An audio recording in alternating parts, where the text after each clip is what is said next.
relation elle est ambivalente, c'est-à-dire que les jeunes sont plutôt pour la démocratie, il y a une adhésion évidemment de principe à ce régime-là.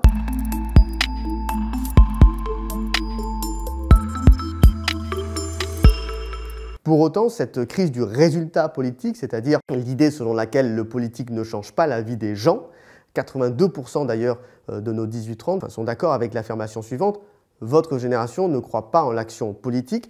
Pour vous donner un autre exemple, 10% seulement des jeunes aujourd'hui pensent que les partis politiques sont en mesure de proposer des solutions efficaces pour lutter contre le réchauffement climatique. Vous voyez, donc, sur des enjeux très précis, des enjeux planétaires. Donc le politique ne répond plus finalement aux enjeux, aux inquiétudes et n'apporte plus de solutions. Le politique ne change pas la vie. Donc ça, c'est une première chose qui explique effectivement une distance des jeunes envers les institutions démocratiques.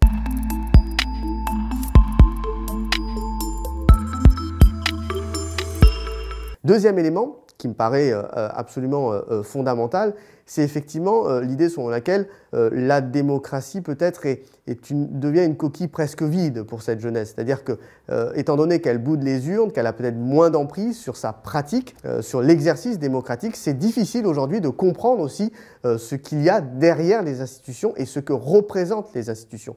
Et d'une certaine façon, c'est peut-être un appel là aussi à une culture politique, une culture démocratique, institutionnelle qu'il faut remettre à jour, remettre au cœur finalement de l'apprentissage de nos jeunes qui sont, il faut le dire, les citoyens d'aujourd'hui et surtout ceux de demain.